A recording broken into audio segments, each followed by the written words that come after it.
G'day guys, your old mate Daz here with you again, Big Daz from Down Under. Now, a lot of people ask me, how can you tell the difference between an engine that has a timing belt or a timing chain? And I'm going to show you in this video how to quickly look at an engine and be able to assess whether it has a timing belt or a timing chain. Rightio guys, let's go.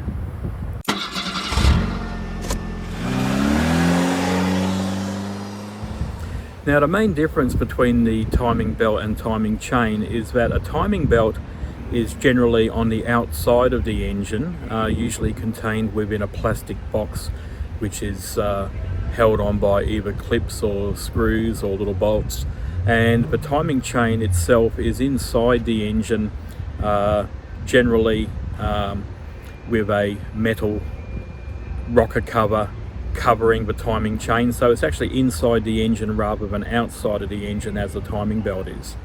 Now, another main difference is that a timing belt, depending on the manufacturer's specifications, would normally need changing at between 40,000 and 100,000 kilometers. I find 60,000 kilometers to change a timing belt is quite reasonable. That way it's unlikely to break on you and cause damage to the engine. Whereas a timing chain could last 300,000 kilometers or more. Manufacturers often say that the timing chain will last for the life of the engine. Now, I have seen a lot of timing chains that started to get rattly and make noise at 120 to 150,000 kilometers. But quite often, the cost of replacing a timing chain as opposed to a timing belt is not really that much difference. A timing belt can be bought for around $50, $60, $70 on eBay. A timing chain can be bought for around $100 odd, and both take a similar amount of work to replace.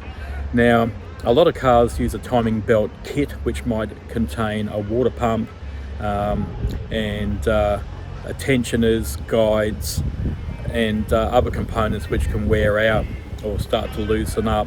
But basically, around $300, $350 will buy a timing belt complete kit or buy the timing chain complete kit, and you're looking at 3 to 4 hours generally to replace either of those. So the cost between replacing a timing belt or a timing chain is generally not that different. It may be $100 or $200 dearer to do a timing chain, but because with a timing belt, water pumps often need to be replaced, then sometimes a timing belt may actually cost you more to change than a timing chain.